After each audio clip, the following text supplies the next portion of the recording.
Race 7 yesterday, Rose Hill, was a running of the Gloaming Stakes, set weights for three-year-olds. Yep. Group 2 level, 1800 metres. I'll let you lead off with this, mate, seeing you're such a big fan of Predatory Pricer. I'm a big fan of the horse. I sort of wrapped him up last week after on the show, and I think that he again showed what a richly talented horse he is.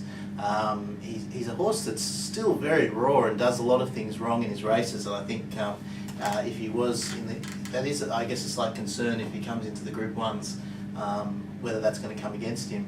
One thing I do think, and I'm not suggesting I'm a trainer or anything, but I might suggest blinkers might help this horse. He does seem to look around a fair bit, and he's not super quick out of the gates, so I think that might help him to concentrate a little bit more in the straight. He's got this tendency to lay in on other horses. He did it last week, he did it again yesterday, and the last week he copped, I thought he started laying in only after he got copped a severe check by Cayman's in the straight. If you looked at it on the head on, it was coming from both.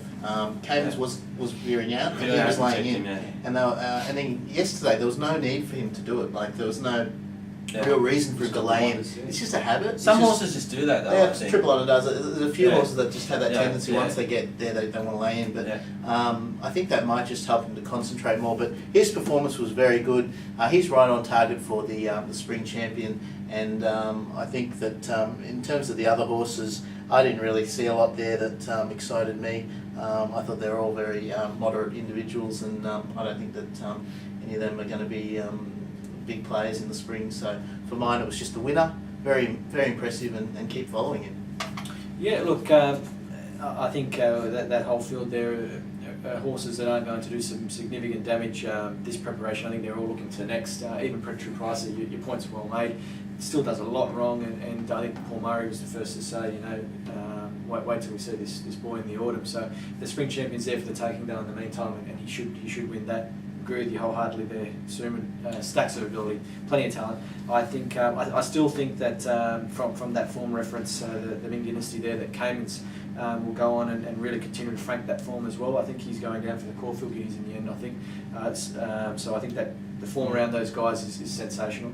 And I guess from the Beaten Brigade, at first look, I agree with you, Suman. I thought, look, Predatory Pricer, a great horse, but beat absolutely nothing there. But then I had a closer look at that Fight and Defend, a Group 3 placing after his fourth start. I thought, good effort, and similarly Stalingrad, who I'm not as much of a fan of, but a similar sort of stat. And Fight and Defend, a nice looking horse, and I think look to him in I guess his next preparation next time in to show something, because you can't underestimate that sort of effort at only your fourth start to be in the money in a group race. Well, I agree.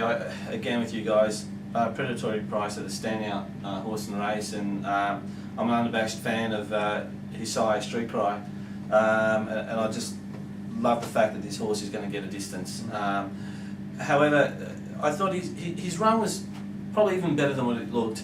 They crawled in front, so he had to pick up and sprint off a slow pace, which he gathered the opposition in fairly quickly. He's got that turn of foot. Yeah, he's got a great turn of foot, and he won the Ming Dynasty over 1400, which you need a turn of foot to do. And once he got there, he probably just loafed a little bit. He's still a big baby, but that'll come. But I thought he relaxed pretty well off a slow pace, and Glenn Schofield did a terrific job in getting him to settle. Yeah, and the jump in distance as well from the jump in distance, back up of a week. He'll be so much better. He'll be so much better. Agreed. He's a real testament to his trainer, though, isn't he? Because he's done a terrific job. That horse could be an absolute nightmare. He's got the tendencies to be a nightmare for jockeys, but Paul Murray's kept it really under control. And that'd be my one concern if they were to throw blinkers on, because it's the first thing you think when you see that. But I worry that he then might over-race in the race. Quite possible. But yeah, it's just one of those things. But I think for the moment, Paul Murray's got it under control. Look, the other thing too, fellas. Anyway. The other thing too is with everyone saying that next autumn is probably going to be the best time for him, and without doubt it will. But what do we have in the Colts at the moment in Sydney or Melbourne? It's true. Make hay while the sun shines. Yeah. So. Yeah, there's not a lot. In Melbourne, nothing's standing up and saying, "Hey, look at me." It's a balance though of burning out the horse though, because if the trainer's telling you he'll need that time off. Yeah, he's happy to take the Group 1 Spring Champion. Well, Hebergot's is the only one I really like in Melbourne. But one other horse I do want to mention in this race, because I've come off a slow speed, and that's relentless lad. He really got home well for fourth. He was making plenty of ground and run home, and for him to do that off a slow pace, I thought was an outstanding effort. He is by Anabar, but Anabar has had those winners overseas, or Derby winners overseas. Yeah, French Derby winner. That's it. That's what I was thinking of. And he's out of a Zabille mare. Sure. So good cross that. Yeah. So he may be getting. This horse may get a distance. And just on the breeding point, Predatory Price, another one being spooked as a selling prospect. Hedge, your thoughts there, mate? You like him? What do you think from a breeding point of view, though? Look, he's they're talking Derby. I mean, that's always a worry, isn't it? That's it. I think that sometimes people have to understand what the commercial market is today. I've had a few discussions with you about this, Arvo. And we can probably do that. But what I will say is that this horse would probably have to win a Group 1 at a sprint journey to be a really commercial stallion prospect. That's not to say that someone wouldn't take him on. He's got certainly a lot more appeal than some of the other horses that we discussed, Zagreb and things like that.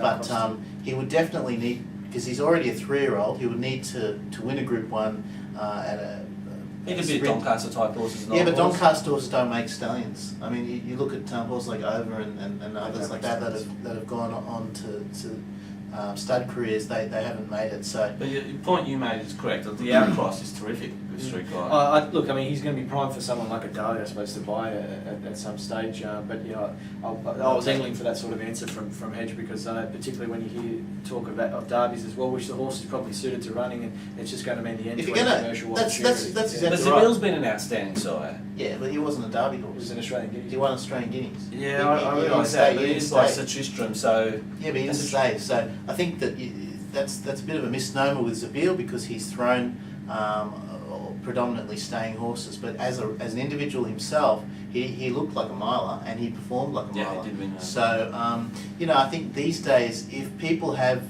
thoughts of stallion careers for their horses, then they can't be running in and wanting to win VRC derbies, because that's just a big no-no for a commercial career. Okay, Gloaming. thank you.